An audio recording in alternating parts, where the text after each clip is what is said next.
नमस्कार, मैं धर्मेंद्र कुमार राय और अनअकैडमी जुडिशियरी के यूट्यूब चैनल पे आप सबका स्वागत करता हूं। और इस क्रम में जैसा कि हम लोगों ने सीरीज शुरू किया हुआ है उत्तराखंड एपीओ के पर्पज के लिए और विभिन्न परीक्षाओं में जहां के सीआरपीसी, आईपीसी और एविडेंस जैसे सब्जेक्ट आते हैं, ऐसे सब्जेक्ट के प्रैक्टिस हम लोग कर रहे हैं। तो इसी क्रम में सबसे पहले आप थोड़ा सा ये बताएं कि क्या मेरी आवाज़ आप तक पहुंच रही है क्लियर? क्या मेरी आवाज़ आप तक नहीं पहुंच रही?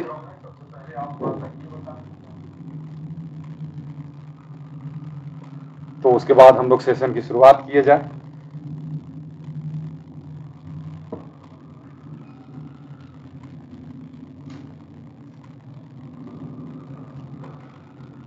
Okay, thank you.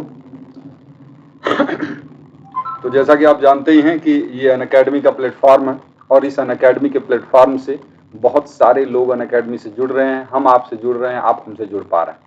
और इसी क्रम में बहुत सारे लेक्चर आपको अनअकैडमी जुडिशियरी के यूट्यूब चैनल पे आपको मिल जाते हैं। अनअकैडमी के प्लेटफॉर्म पर बहुत सारी चीज़ें आपको मिल जाती हैं।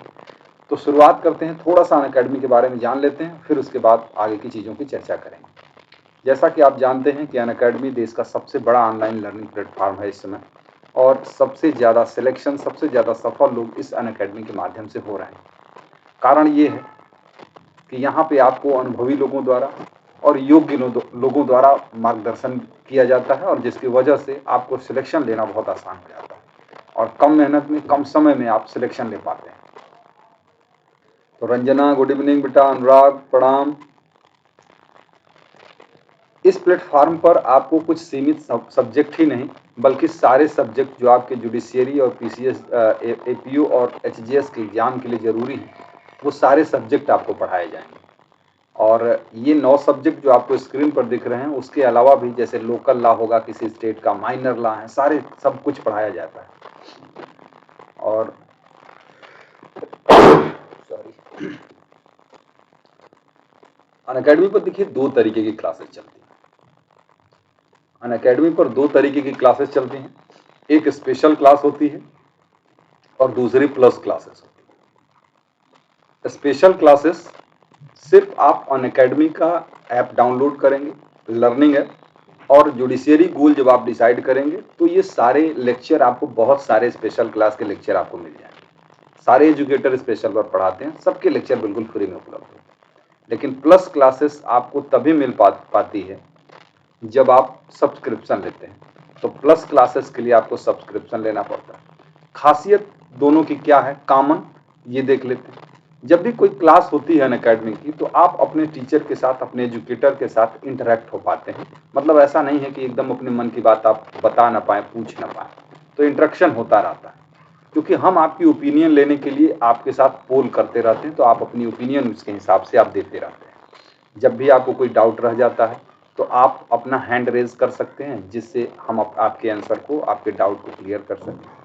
उतना ही नहीं, अगर मान लीजिए क्लास की टाइमिंग किसी कारणवश आप भूल जाएं, तो क्लास की नोटिफिकेशन भी क्लास से पहले आपको जाती है। लेक्चर के आपको नोट्स हर लेक्चर के मिल जाएंगे, नोट्स मिल जाएंगे, वीडियो रिकॉर्डिंग भी रहती है, इसलिए आप जो है कभी भी कहीं भी बैठ के उस लेक्चर का लाभ उठा सकते हैं। तो ये सारी खासियत चाहे स्पेशल क्लास हो चाहे प्लस क्लास हो, दोनों में उपलब्ध होती है।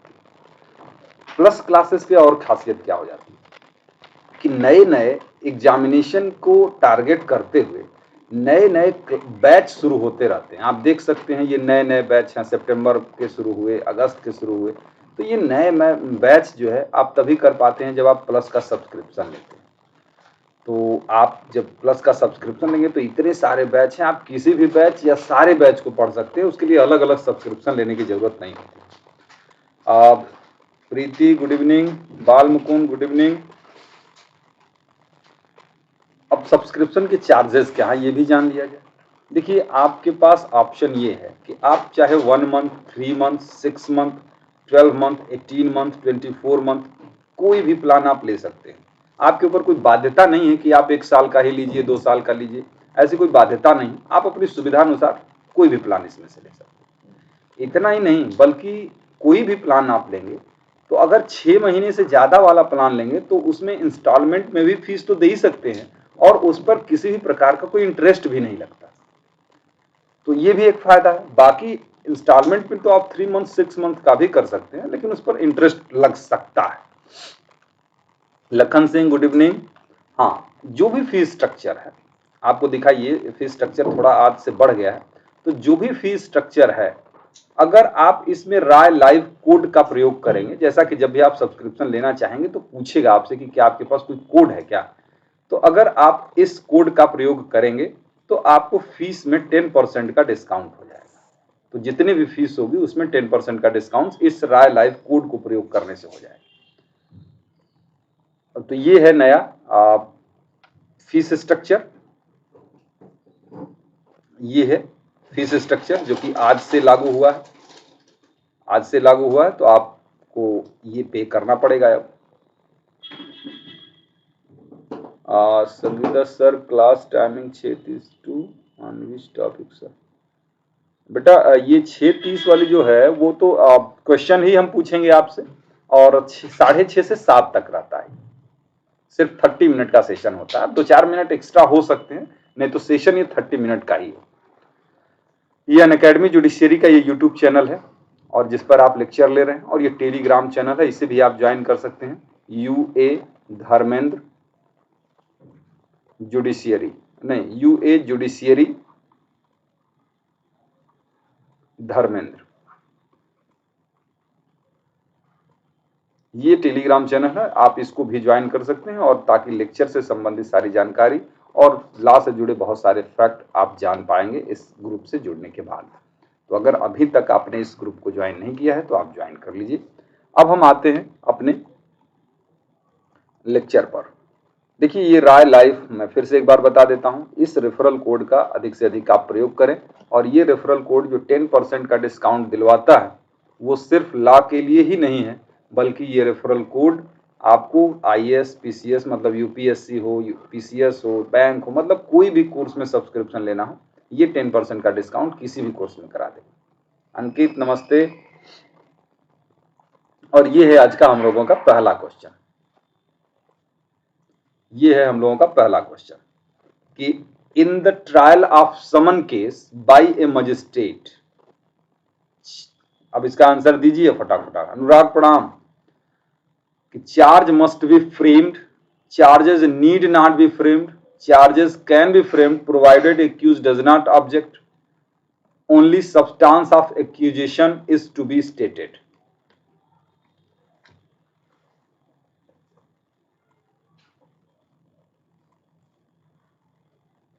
इसका आंसर दीजिए आप लोग।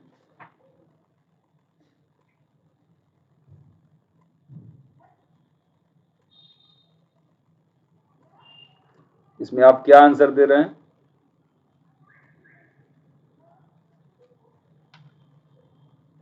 देखिए क्वेश्चन मैंने इसीलिए डाला है कि आप मोस्ट प्रोबेबल आंसर दीजिए। अरे नमस्ते, P6 कौन है इतना ज्यादा बड़ा नमस्ते करने वाला भाई?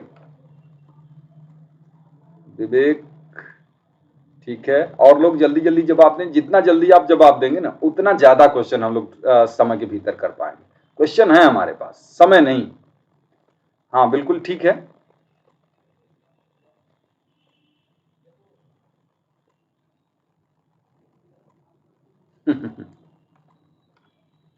चलिए ठीक है। ये देखिए आप लोग जो आंसर दे रहे हैं ना, नमस्ते पीयूष, ये जो आप आंसर दे रहे हैं वो बिल्कुल सही है।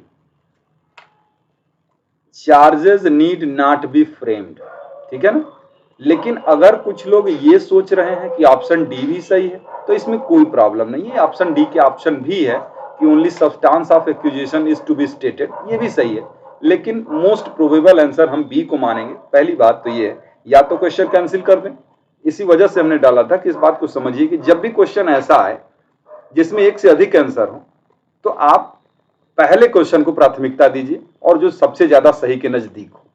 चलिए अगला क्वेश्चन, आप लोगों ने बी चुना है, बिल्कुल सही है आंसर वो। ये है आपका अगला क्वेश्चन।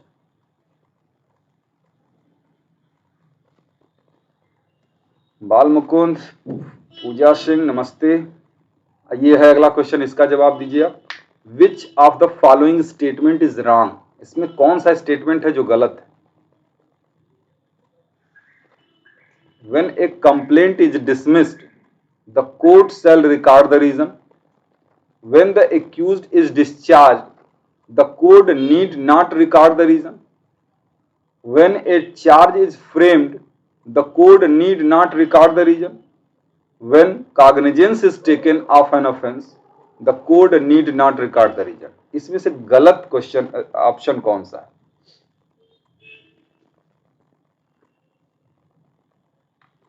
इसमें से गलत ऑप्शन कौन सा है? तो आप बता रहे हैं ठीक।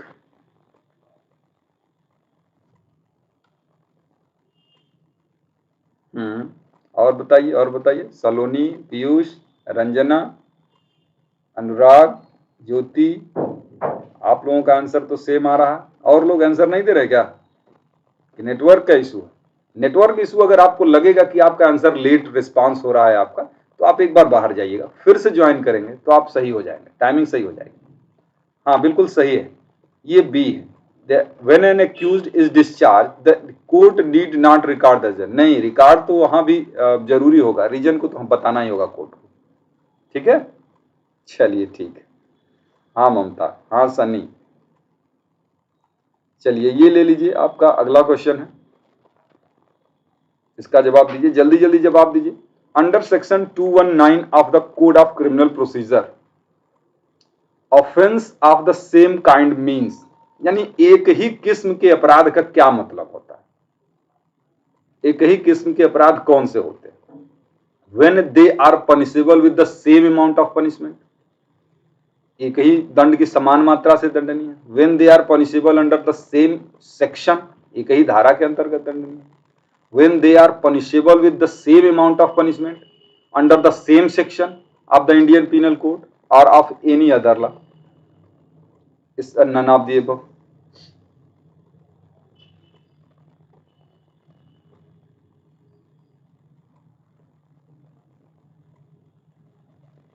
ठीक है, कहीं ऐसा तो नहीं कि आप बड़ा ऑप्शन देख के मार दे रहे हैं भाई, कि है पता?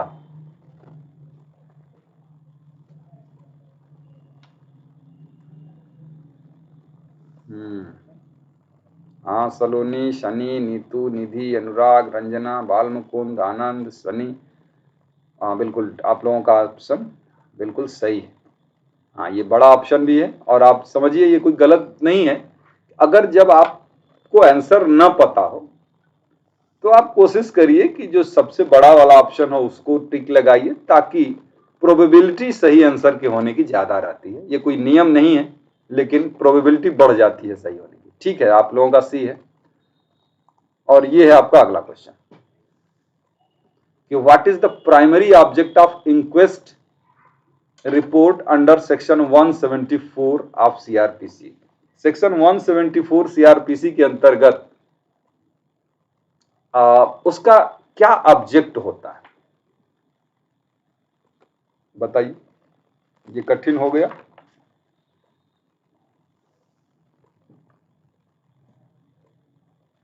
बताइए बताइए।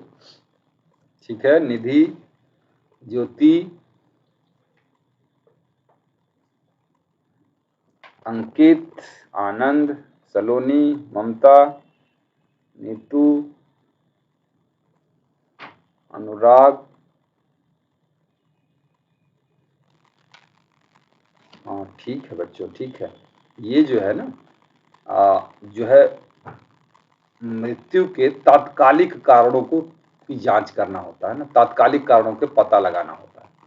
तो ये है ऑप्शन नंबर सी, और सभी लोगों ने यही सी ही आंसर दिया है। तो सभी लोगों ने सी आंसर दिया हो तो ठीक है, लेकिन सब लोगों ने दिया नहीं। अगला क्वेश्चन है कि when there is dispute between the two court relating to exercise of jurisdiction in a criminal matter and said court are under subordination of different high court, the matter shall be decided under 186 of CRPC by the, ये बताइए, अच्छा question है।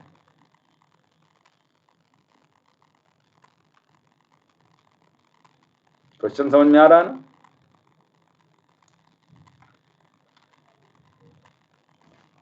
कि अगर ये dispute ये है कि इन दो कोर्ट में कौन सा कोर्ट इस मामले का ट्रायल करेगा। ऐसी स्थिति में ये हाई कोर्ट अलग है और ये हाई कोर्ट अलग है, ये दोनों अलग अलग हाई कोर्ट के सबऑर्डिनेशन में। तो ऐसी स्थिति में क्या होगा, आखिर कौन कोर्ट ट्राई करेगा, कैसे डिसाइड होगा। तो यही है कि वो हाई कोर्ट डिसाइड करेगा जिसके सबऑर्डिनेट कोर्ट में कार्रवाई पहले शुरू की गई थी। बिल्कुल सही जवाब है आपका। ज्योति हो, चाहे आनंद हो, अनुराग हो, विवेक हो, सलोनी हो, ममता हो, आप सब ने सही जवाब दिया। ठीक है, सेक्शन कौन सा है, सेक्शन 186 ऑफ सीआरपीसी। ये बात क्लियर है ना कि जब डिफरेंट डिफरेंट हाई कोर्ट के सबऑर्डिनेट में दोनों कोर्ट होती हैं, जहां आदमी चाहता है ले जाना मामले को, तो ऐसी स्थिति में वो हाई कोर्ट डिसाइड करता है। चलिए अगला क्वेश्चन, ये है आपका अगला क्वेश्चन कि filing the list of witnesses by the complaint before issuance of summon और warrant to the accused under section 204 of CrPC is, यानी साक्षियों की सूची देनी होती है समन से पहले। ये 204 में जो रूल है वो क्या मैंडेटरी है कि डायरेक्टरी है कि न तो मैंडेटरी न directory, either mandatory either directory, क्या स्थिति है।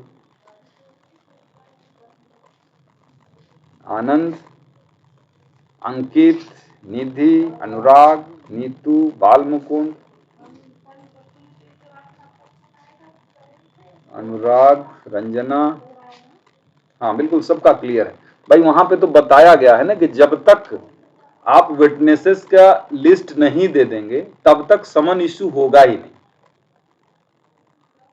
हाँ हाँ बिल्कुल अर्पित जी, तो जब तक आप जो है विटनेसेस की लिस्ट नहीं दे देते या उसका खर्च नहीं दे देते तब तक समन इशू होगा ही नहीं, है ना। तो लिस्ट और खर्च ये दोनों मैंडेटरी है उसके लिए।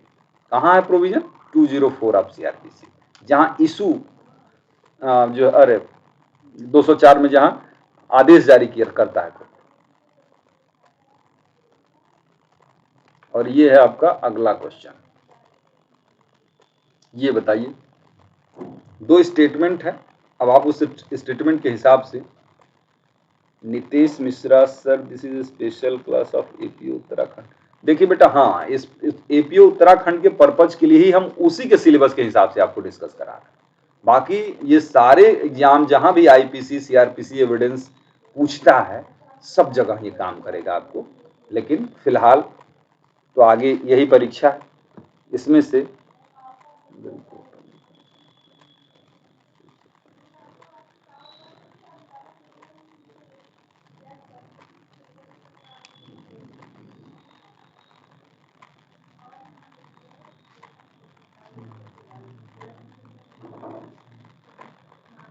नहीं बेटा, ऐसा तो मुझे नहीं लगता। नमस्ते आकाश, निधि सही है, अनुराग, आनंद, रंजना, नीतू, तो सबका आंसर तो यही आ रहा है ना। हाँ, एफआईआर जो होती है ना, उस ऑफेंस के संबंध में, उस अपराध के संबंध में एक रिपोर्ट होती है। एफआईआर इटसेल्फ सब्सटेंशियल एविडेंस नहीं। एफआईआर जो है वो सब्सटेंटिव पीस ऑफ एविडेंस नहीं है, सिर्फ इसके आधार पर कोई कन्विक्शन नहीं होगा। Agnu Nagesia versus state of Bihar की केस आप लोगों ने पढ़ी होगी। हाँ, तो उसमें कहा गया था कि ये सिर्फ क्या करता है, सेक्शन 21 के अंतर्गत स्वीकृति के रूप में लागू हो सकता है, सेक्शन 8 के अंतर्गत कंडक्ट के रूप में लागू हो सकता है, लेकिन कभी भी एक कन्फेशन के रूप में लागू नहीं हो सकता। डाइंग डिक्लेरेशन के रूप में लागू हो सकता है सेक्शन 32 क्लास 1 के अंतर्गत। ये सारे यूज हैं इसके एफआईआर के, लेकिन वो सब्सटेंसिव पीस ऑफ एविडेंस नहीं। हाँ बिल्कुल, ये आप जिन लोगों ने भी चुना है ऑप्शन नंबर ए, उनका सबका आंसर सही है। और ये है आपका अगला क्वेश्चन,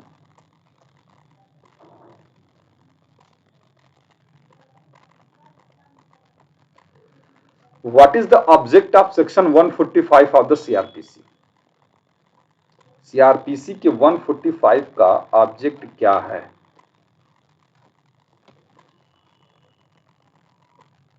शगुन, ठीक है।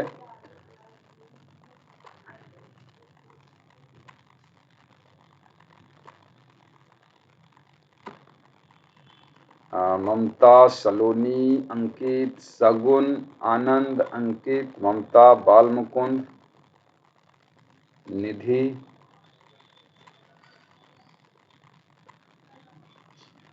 सलोनी, नीतू। हाँ बिल्कुल ठीक है। अच्छा ये बताएंगे, कोई भी बता दे तो, कि कौन से केस में ये कहा गया था कि 145 जो है वो केवल पीस को, ब्रीच ऑफ पीस को बचाता है, मतलब शांति भंग का निवारण करना इसका ऑब्जेक्ट है, ये टाइटल डिसाइड करना इसका ऑब्जेक्ट नहीं। ये कौन से केस में था भाई, बताएंगे? बताएगा कोई? वैसे कठिन क्वेश्चन हो सकता है, लेकिन फिर भी बता सकते हैं आप। इसका उद्देश्य जो है शांति भंग को का निवारण करना है, टाइटल डिसाइड करना नहीं।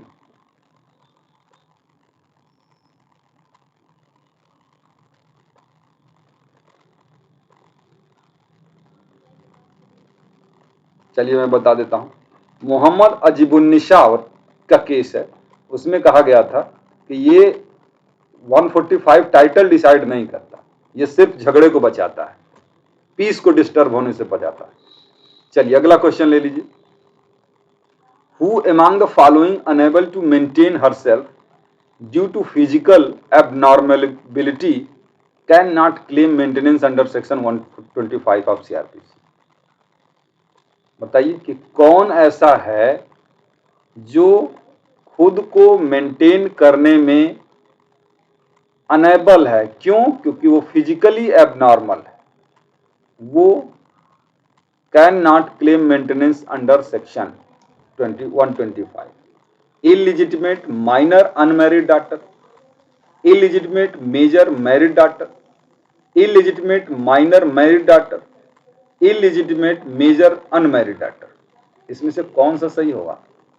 निधि हैं, वैभव शुक्ला जी हैं, सलोनी हैं, संगीता हैं, बाल मुकुंद हैं। संगीता बेटा आप थोड़ा पीछे हो, मुझे लगता है एक बार फिर से ज्वाइन करना पड़ेगा आपको। आनंद हैं। है क्वेश्चन अच्छा, ये क्वेश्चन थोड़ा सा दिमाग लगा के पढ़ना है। अरविंद ठीक है, नीतू, मधु,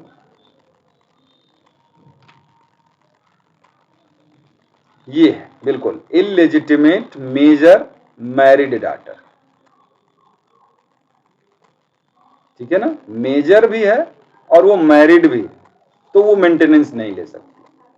यहां फिजिकल एबनॉर्मेलिटी के आधार पर 125 में जो है ना, वो मेजर होने के बाद लिया जा सकता है, लेकिन मेजर होने के बाद अगर वो मैरिड हो जाती है तब तो फिर उसका जिम्मेदारी खत्म, उसके हस्बैंड की जिम्मेदारी हो जाएगी। तो बी ऑप्शन सही है, बिल्कुल सही आंसर दिया आपने। और ये है आपका अगला question. Under section 60A CRPC a person can be arrested. पढ़िए।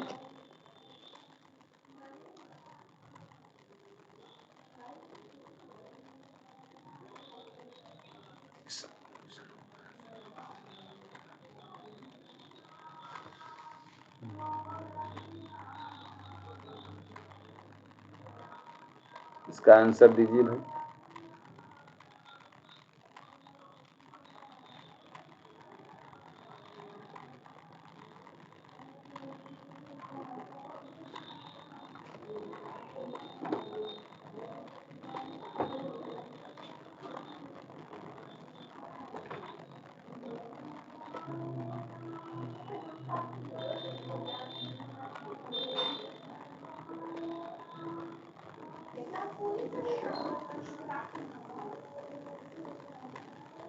हाँ बेटा सही है, सही है, ठीक है।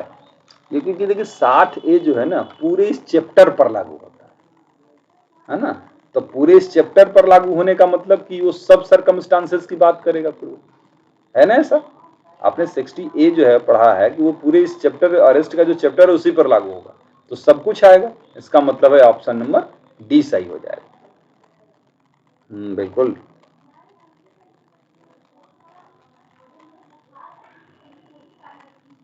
और ये है आपका अगला क्वेश्चन, इसका जवाब दीजिए आप।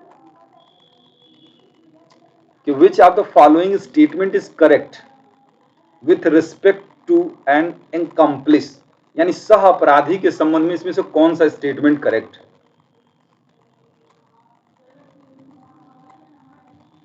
Can accomplice shall not be a competent witness against accused person. B है कि an accomplice shall be a competent witness against an accused person. No conviction shall be made based on the uncorroborated testimony of accomplice. An accomplice testimony shall always be corroborated.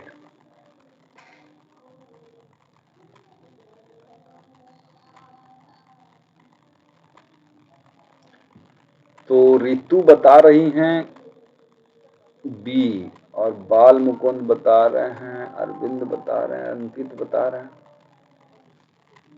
हाँ बिल्कुल, यहाँ पे पूछ रहा है correct, correct पूछ रहा है ना।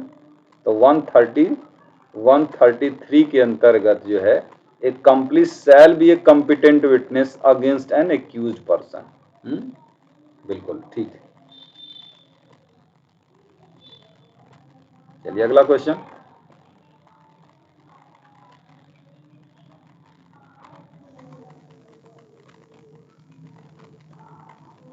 ये जो ऑब्जेक्टिव क्वेश्चन की प्रैक्टिस में करा रहा हूं, इस महीने में मेरी जितनी क्लास होगी मैं उतना ही करा पाऊंगा।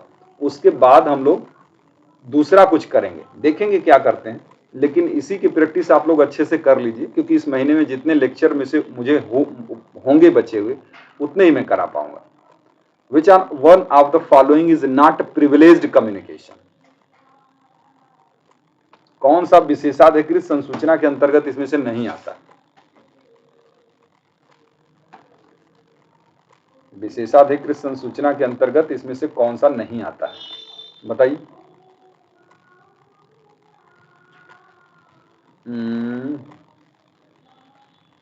हाँ पकड़ तो लिए, पकड़ लिए। मधु भी देखिए लगातार, अंकित, बहुत अच्छे बच्चे सब हिंदी वाले हैं, लेकिन कहीं कोई दिक्कत नहीं आ रही है, सारे क्वेश्चन कर रहे हैं। सलोनी, निधि, नीतू, पेरेंटल कम्युनिकेशन, बिल्कुल आप सही बता रहे हैं। ये पैतृक जो संसूचनाएं हैं ये प्रिविलेज कम्युनिकेशन नहीं है। मैट्रिमोनियल है, प्रोफेशनल है, ऑफिशियल है। मैट्रिमोनियल आप जानते हैं 122 है, प्रोफेशनल जो होगा वो होगा 126 में होगा, 129 में भी होगा, ये ऑफिशियल 123 में भी होगा, 124 में भी होगा। तो ये सारी चीजें जो हैं।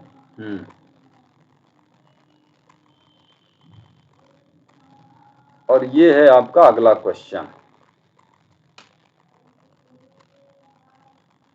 हाँ अब सही, अब सही। Photo copies of a document made from the original are, original से की गई फोटो कॉपी जो है वो क्या है?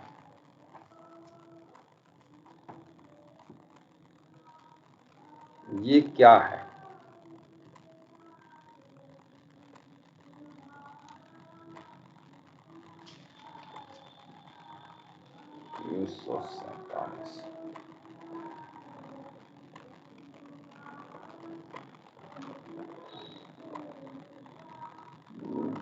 ममता सेकेंडरी कुमार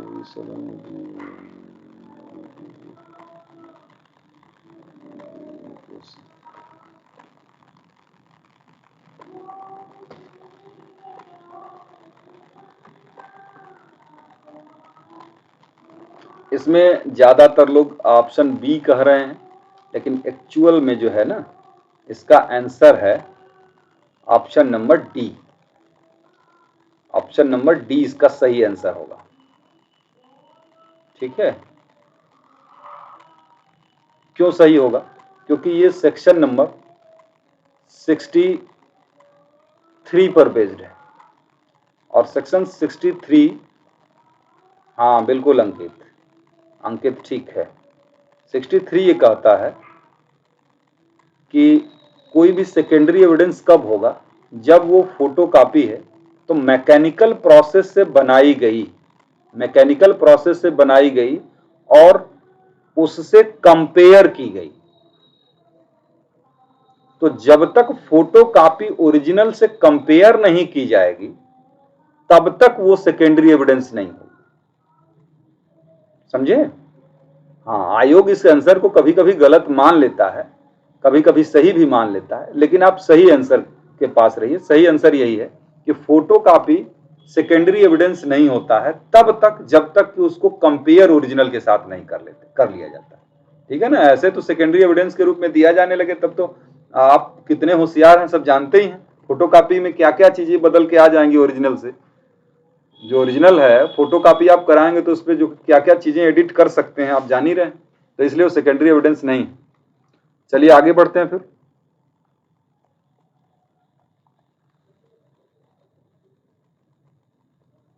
ये है आपका अगला question.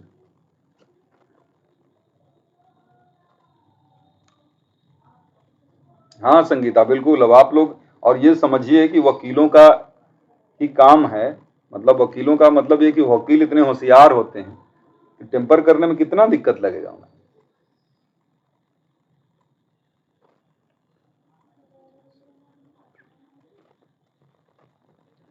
Circumstances of the situation are not relevant to the proof। इसमें से कौन सा आप आंसर दे रहे हैं भाई? इनकरेक्ट स्टेटमेंट इसमें से पकड़ना है। तो evidence is always allowed of fact which are necessary to introduce the main fact or some relevant fact. ठीक है। Evidence can be given of fact which support or rebut an inference suggest by a fact in issue are relevant fact. ठीक है। Fact which contradict or inference of guilt will also be relevant. Circumstances of the situation are not relevant to prove that. इसमें से गलत कौन सा है? गलत आसान है क्वेश्चन। जितने कठिन कठिन सवाल के जवाब आपने पिछले में दिए हैं क्वेश्चन में, उसके अनुपात में तो आसान है। चलिए मैं बता देता हूं, डी है।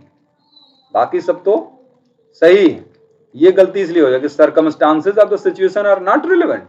क्यों नहीं रिलेवेंट होगा? रिलेवेंट होता है।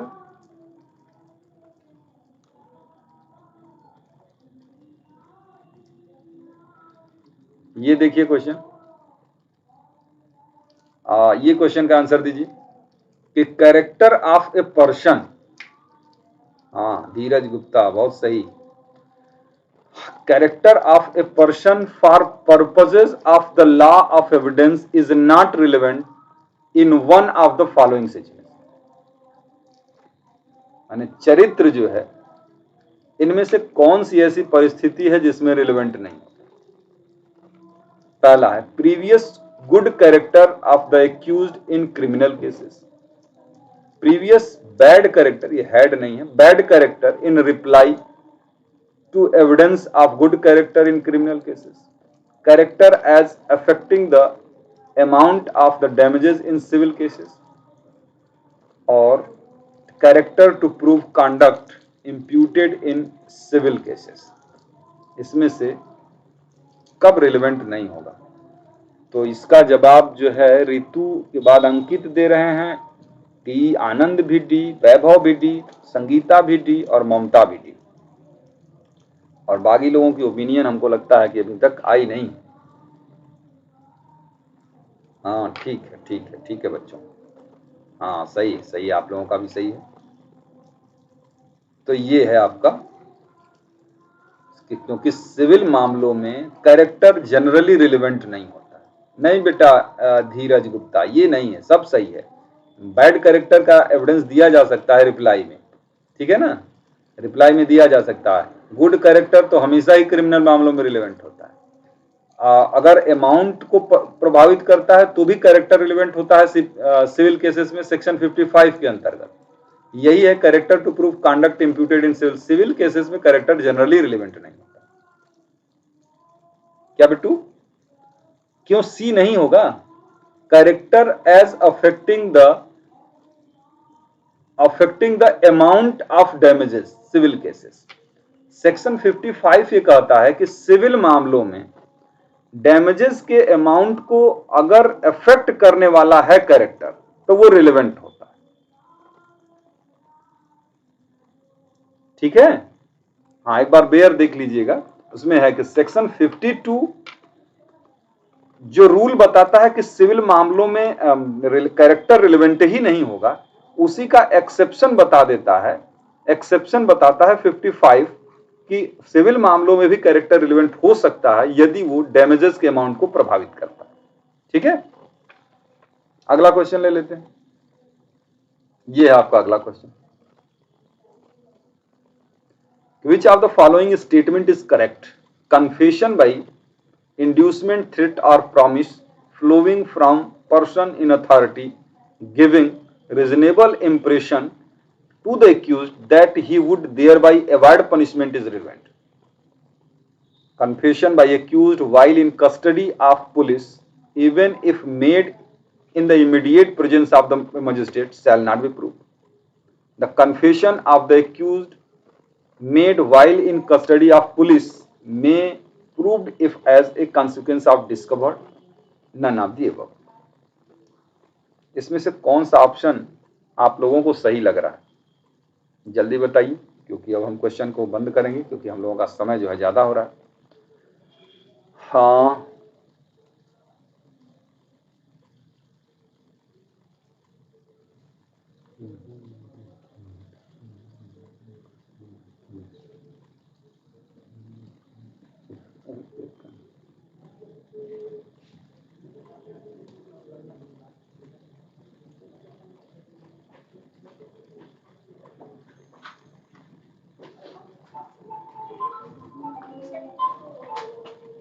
यहाँ क्वेश्चन क्या है बेटा, करेक्ट वो बताना है ना आपको। तो करेक्ट क्या है, यही है ना, यही हुआ ना करेक्ट कि कन्फेशन अगर इंड्यूसमेंट, थ्रेट या प्रॉमिस से किया गया है और उस पर्सन द्वारा ऐसा दिया गया है जो पर्सन इन अथॉरिटी है और वो उसको इतना लालच देता है कि तुमको हम सजा से बचा लेंगे, तो ऐसी स्थिति में वो जो है कन्फेशन क्या होगा,